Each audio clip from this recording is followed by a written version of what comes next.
I'm Mark Golub, and in the news, the formal start of the new Jewish year 5778, as we conclude the Chagim, the Jewish high holidays Sukkot and Simchat Torah. And it's wonderful to be back with you again here on In the News.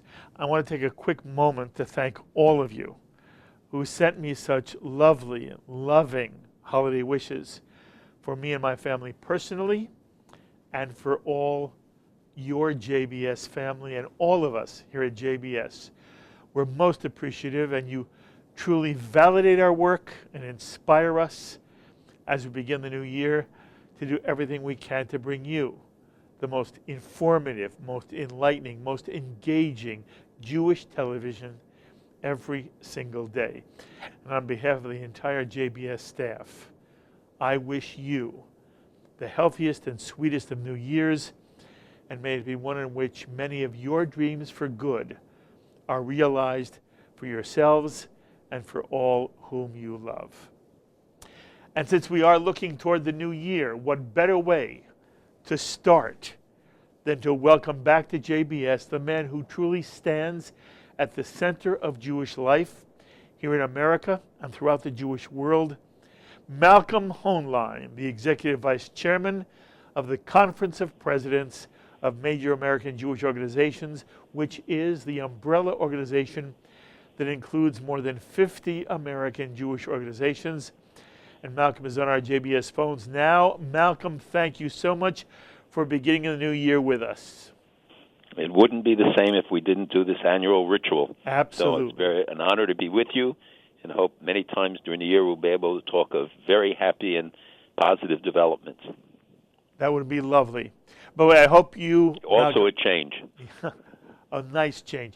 I hope you had a wonderful Chagim. I wish you good health for you, your entire family, a most productive year for you in all you do for the Jewish community.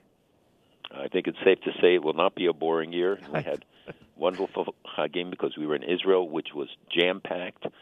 The tourists are flooding Israel, tourists from all over the world, by the way, and many Asians, many from Africa, from everywhere coming to Israel. It's going to be a record year this year, and God willing, that will increase and end all the rumors in this regard and in many other ways of Israel's, quote, isolation in the world. Beautiful. More and more people and more countries in the region are turning towards Israel, and I hope that will be one of the highlights of this coming year. You were there for Sukkot? Yes.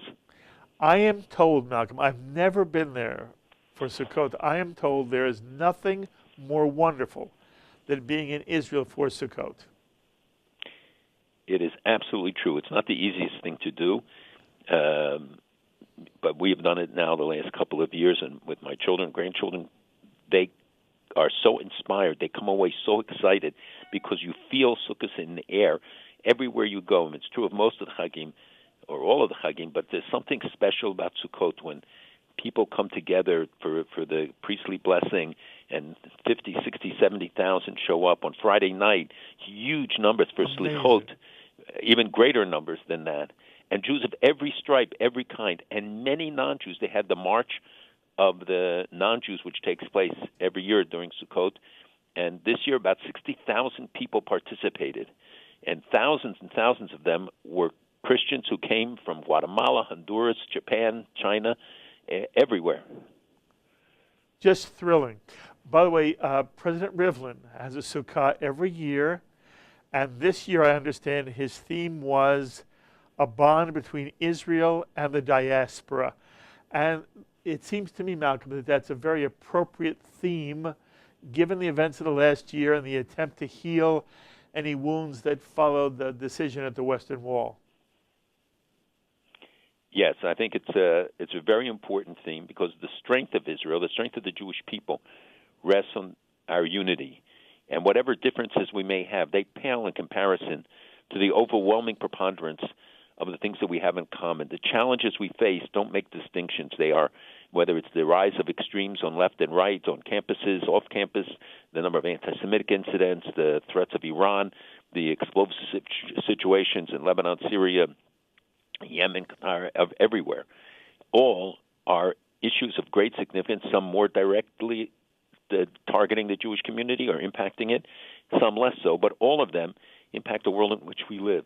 And I think that the strength of our bonds between Israel and world Jewry is really a critical element. It's the one precondition that God set for every great miracle that has happened to us in our history, and that was the unity of the Jewish people. Yes, beautifully said.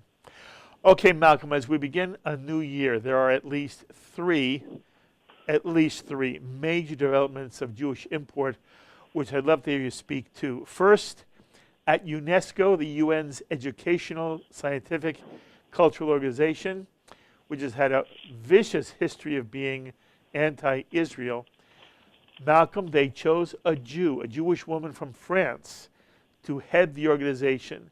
And I know the conference of presidents was involved in sort of alerting all of us to the fact that there might have been a head chosen from Qatar, a diplomat from Qatar, who was a known anti-Semite. But speak about what it means that now we have a Jewish head of UNESCO. Yes, I think I'm sure that symbolism isn't lost, but we should remember that she was not selected because she was Jewish. She's not been outwardly active in the Jewish community in France. Her father has been a long-time advisor of the King of Morocco, a Jewish advisor of the King of Morocco, so the Azulai family is well known. And I had the chance to meet her, and we looked at all the candidates, and clearly, and especially when it boiled down to her and the Qatari official who has been associated with blatant anti-Semitism, that the choice was clear. And we know that UNESCO, which most people don't know or more probably don't care, really can have an impact. We saw what they did with the designation of Jewish and Christian holy sites as only Muslim sites, taking off the traditional names and replacing them with the Muslim names, including the Kotel, including the Temple Mount, including Rachel's tomb, including Hebron. So we should never dismiss the significance. And the fact that the United States has now announced that it will pull out. It's not pulling out today. It's for 2019, which gives them a chance to reform, to demonstrate seriously that they want to make change. The outgoing Director General did make some efforts, and she did speak out against some of these actions and the anti-Israel bias there. I hope now, with the United States, and Israel said it will follow, leaving diminishes this body so much, and they can take steps very rapidly to end the constant onslaught on Israel and begin to address their real function and purpose. Yes. Audrey Azoulay is the Jewish woman from France. As you say, she is not an integral part of the French Jewish community, but she is Jewish. She is somebody who was not expected to win. She won 30-28 by the executive committee. But it's not only the United States that says it's going to pull out. Israel also said it was going to pull out of UNESCO. Do you think the election of Audrey Azoulay will be enough to change the United States' position and Israel's position on pulling out of UNESCO? It depends on how certain parties exploit it, including Iran and Syria and a lot of their allies, those who have an anti-Israel agenda, those who have an anti-American agenda. If, in fact, they try to refocus back on the essentials of what they're supposed to do, protecting historical sites, promoting education and social welfare, if they do that, then I think people will stay. The Director General can be well-intentioned, but she, just the past and the incoming, can't do it alone. They can try to give direction, they can be critical, but it's the votes of the members. And when you have so many bad actors sitting on the executive and sitting in the voting positions on this in the UNESCO, it's very hard to imagine real reform. Yes. You mentioned a moment ago, and people must understand, it's UNESCO that literally changed the names of Jewish sites, renamed them with Muslim names, and they've done this, by the way, to both Jewish and Christian sites.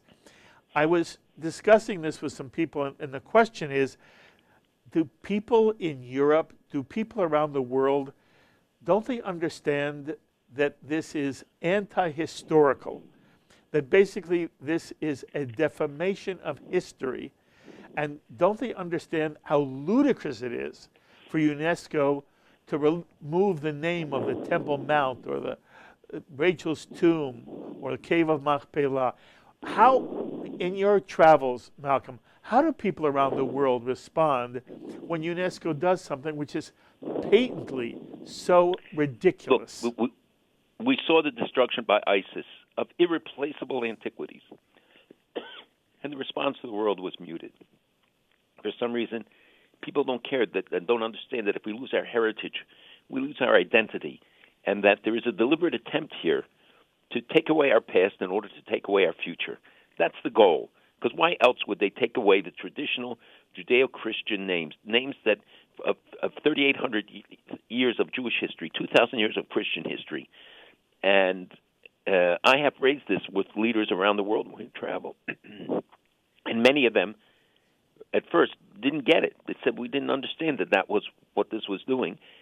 And others said, we have to revisit it. We have to. And I'm pushing now to get a repeal of that resolution, which renamed the sites, because I told them, your grandchildren will not be able to go visit sites sacred to you as Christians, or for others for that matter. Yes. Because you will have allowed this vote to take place.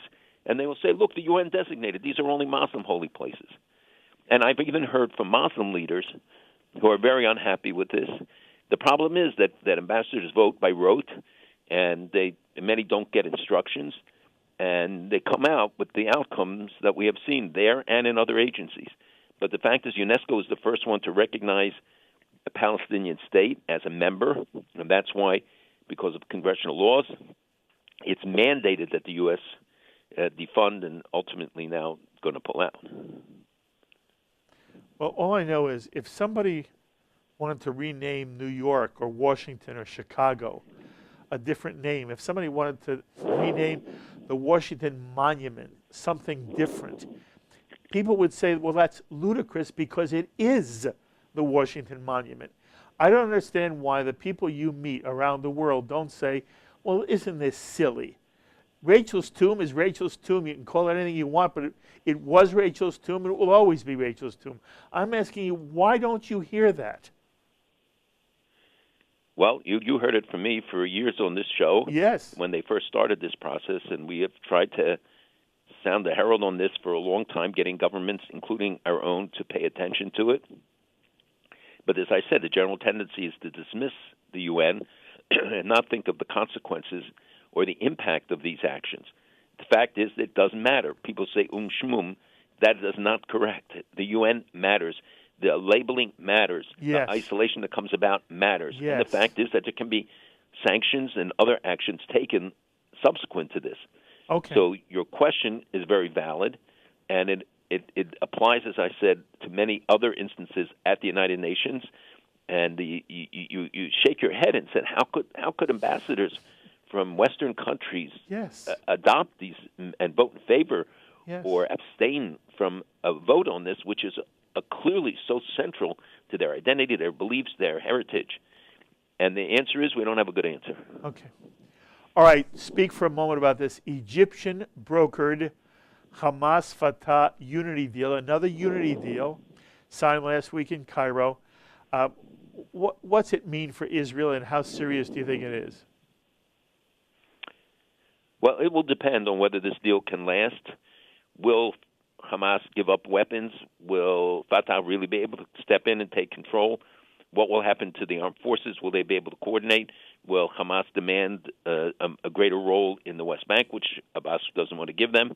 Will they really let the Abbas forces, the PA forces, take over the police and military duties?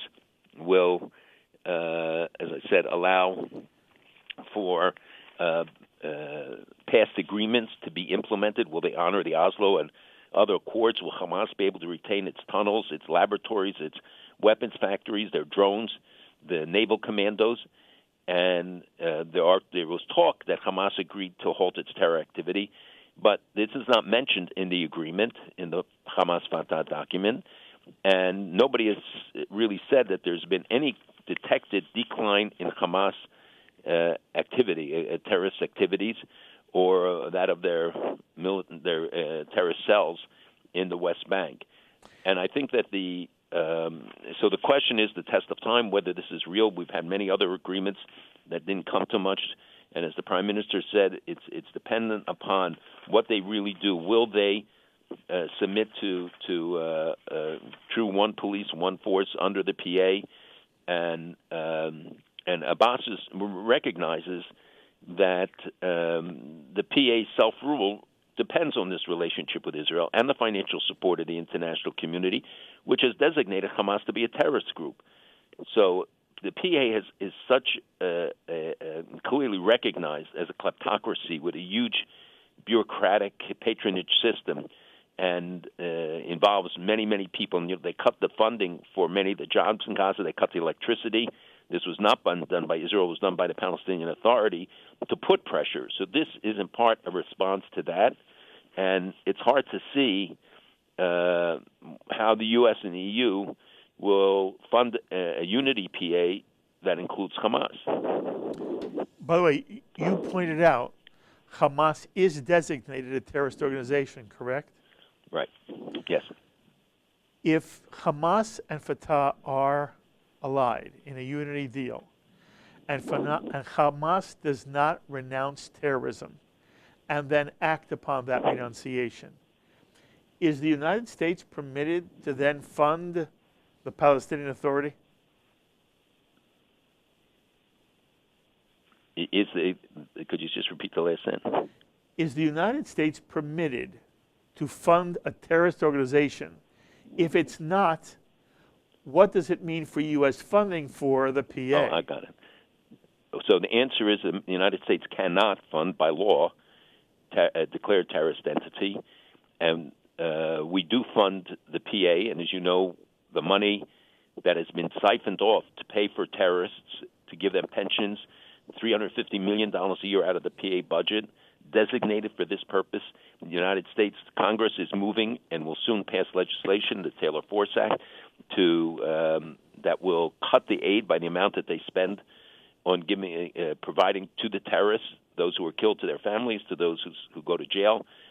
They get lifetime pensions and amounts that are triple what a PA policeman, for instance, would earn. So the United States has cut amounts from it and will continue to do so, and will not be allowed to fund it if it is, in fact, a joint operation with Hamas as a terrorist entity. Yes. At the same time, Malcolm, it would take some real political courage in the United States for members of Congress to say we're not going to fund the PA because it's in a unity deal with a terrorist organization, Hamas. Am I correct? It's not a question of courage. Some looking at it just purely as a practical thing, because if the PA is defunded and collapses, then the burden falls on Israel to the greatest degree to make up that compensate for those amounts. That's something that Abbas constantly threatens. Okay. So it is much more complicated. You're right. Than many people believe. Everything's more complicated. And they don't seem to care that their people get punished. Yeah. Abbas cares about protecting the kleptocracy, the fact that his kids became multi-millionaires, and protects the corruption that dominates their government. All right, go to a third issue. The President of the United States is calling for a review of the Iran nuclear deal, and he wants the holes plugged up. He wants to take it to American allies. He wants Congress to review the deal before he will certify it again. What's your sense? If I had spoken to you a month ago, Malcolm, and said to you, how's the Iran nuclear deal going? Is Iran living up to its obligations, and has it turned out to be a pretty good deal in the end? Or would you have complained to me a month ago? A month ago, I certainly would have complained to you. I would have complained to you a year ago when they passed it, because so much is left out of this deal that Iran is exploiting.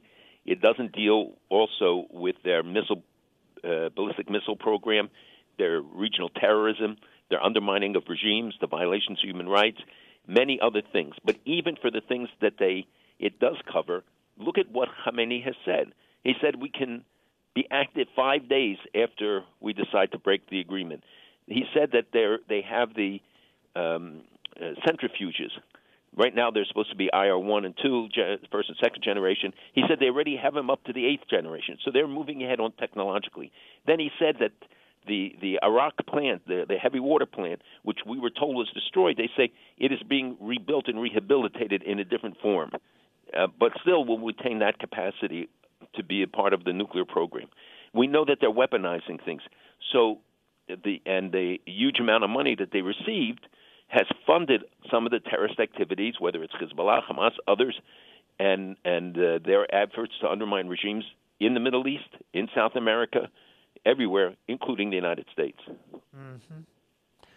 Are you critical of the president for now wanting to review and perhaps either to change, to modify, or maybe even revoke the United States participation in the Iran nuclear deal? How critical are you of any American initiative of that nature? Well, I'm not critical of the efforts to improve the deal, to get additional sanctions where they are appropriate, to hold the Iranians to account, to get them to open up the military sites that they are barring inspectors from. I mean, the president's obligation was to certify that there was full compliance. If he doesn't believe it, then he decertified. He did not pull out of the agreement. That's another major step, but it's not what he's done so far. Right That's now, correct. This is a more limited measure That's that correct. simply says, I can't certify. It could open the way, and he gave Congress then the responsibility to look at it and see are additional sanctions called for, like against the Iran Revolutionary Guard, against banks, against others, that would evoke a price from the Iranians for their failure to live up both to the spirit and letter of the agreement. Yes. Look, Malcolm, when in 2015, when this was front and center, had the attention of everyone in the Jewish world, if not the world as a whole, you were one of those who opposed the JCPA. At the moment, I'm asking a general question. If an American Jew came up to you and said, Malcolm, where should I stand on it now? Is it the lesser of two evils and therefore I should support it? Or has it proven to be a failure and I should be supporting the president's attempt to at least revise it? What would your advice be? I don't think they're contradictory actions. I don't think that I think it's to recognize the weakness, the failures of the agreement is not to say that there shouldn't be any agreement, and that is the position right now, that they will have time to strengthen it, to make it stronger. Is it better than if there was no agreement? Perhaps. I think that case can be made that, they did dismantle, they did keep below the level of enriched uranium, as far as we know, because, again, they don't have access to all the sites, but it certainly has slowed it down. The problem is that it expires soon, in a few years, which is a blink of an eye in history, and then they will have a breakout capacity immediately, in months, where they will be able to begin to produce, because all of this time they are continuing their research, their development, the ballistic missile, which is the delivery system. I mean, all these things are continuing now. So the challenge for the international community is to say that they're going to cut the rewards, that we won't allow these massive sales of airplanes and other things, because we know that, for instance, they've used the airplanes to ferry troops to Syria and other places. We know that there's a lot of dual-use technology. We know that the sanctions on the banking sector have had a profound impact. And frankly, when companies have to make a choice between doing business with Iran or doing business with the United States, that choice is pretty clear. Mm-hmm. And the goal here is to have a really effective JCPOA and to implement it in such a way that Iran does not become a nuclear power. Mm-hmm. Look, there are many people here in the American Jewish community who are very critical of Donald Trump, first in general, and nothing he does is seen as positive. And there are people who are claiming that he has made a terrible mistake by opening up this can of worms. I want to know if you've heard how Israel has responded to the president's bringing this back to public attention. Is Israel upset with Donald Trump? Is Israel at the moment supportive of his stand? Well, I think the Prime Minister has been very outspoken in this regard with his Nix It or Fix It, where he said exactly what the President did, which is that you either got to decide, are you going to fix this, try to rehabilitate the agreement, put in more provisions, or are you going to just drop it? Now, that would be a very severe move, which might have broad implications, and our European allies, others don't want to do it. They were committed to the agreement. So I think that this is a middle road approach that says we don't certify, but we're now going to hold you to account. Here are additional measures that may be taken. Every country has a right to impose sanctions, and too many times the Europeans chase the deals and the money, even when it puts their own security at risk. Mm-hmm. And so I think that the two approaches that you mentioned are not contradictory. Mm-hmm. They can be combined where we, as we move ahead now in these coming months. Okay. We began by talking about your trip to Israel. There was a new discovery at the Western Wall. Speak to us about it for a moment, Malcolm. I had the privilege of going next to the tunnels to see this amazing new discovery, and I hope everybody eventually will be able to go down there and see this. It's astonishing. First of all, you see the exposure of a good part of the Western Wall. Now, this is where you go. It's outside the Temple Mount, so it's not affecting it. You go down several levels, or one level, to this excavation, and it's an 8-meter deep section of the Western Wall, unseen for 1,700 years, and it gives us an idea of some of the developments after the Romans conquered and destroyed Jerusalem. And one of the things that they found there was a theater. It wasn't completely finished, but a theater structure directly below Wilson's Arch, to give people a sense who follow this, into what the life in the Roman conquered city was like. And no one had known about any of this before. The work will continue for many months, and the hope is that they will find First Temple era things, and they are going to expand this activity, and it is really a remarkable description of what happened after the Bar Kokhba revolt in 136 CE, and Jews were banned then from the capital, aside from Tisha B'Av, which is the day that mourns the destruction of the thing. So the theater, which I think had 200 to 300 seats, we walked there, we sat in those seats. Was not revealed at the time we were there yet. They just revealed it yesterday, and it's the first kind of a Roman public building in Jerusalem that was found, and it was believed to have been damaged in a big earthquake in, I think, 360 or 400, and there was a lot of fear that this would all collapse, so people really stayed away from any excavations there. So for 1,700 years, it was hidden.